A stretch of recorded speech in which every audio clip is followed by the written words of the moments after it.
ഒരു പാവയ്ക്ക, 3 മുട്ട, ഒരു പച്ചമുളക്. ഒരു പാത്രത്തിലോട്ട് വെള്ളം വെച്ച് തിളപ്പിച്ചിട്ട് ആ തിളച്ച വെള്ളത്തിലോട്ട് കുറച്ച് ഉപ്പിട്ട് കൊടുക്കണം. കുരു ഒക്കെ കളഞ്ഞ് വൃത്തിയാക്കി എടുത്തിരിക്കുന്ന ഈ പാവയ്ക്ക കണ്ടിച്ച് ഇതിലോട്ട് ഇട്ട് കൊടുക്കണം. ഒരു 5 മിനിറ്റ് തിളച്ചതിന് ശേഷം എടുക്കണം. ഇനി കോരി എടുക്കാവേ. ഇങ്ങനെ ഇതൊന്ന് തണുക്കട്ടെ.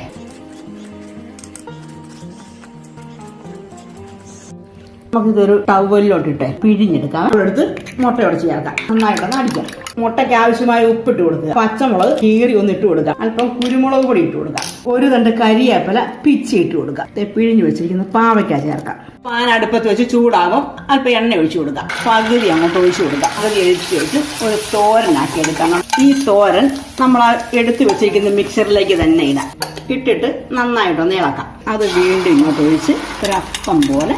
ഈ ചാനൽ കണ്ടുകൊണ്ടിരിക്കുമ്പം സബ്സ്ക്രൈബ് ചെയ്യാത്ത ആരെങ്കിലും ഉണ്ടെങ്കിൽ ഒന്ന് സബ്സ്ക്രൈബ് ചെയ്ത് സപ്പോർട്ട് ചെയ്യണേ. മറിച്ചിടാം. ഡിഷിലേക്ക് മാറ്റാം.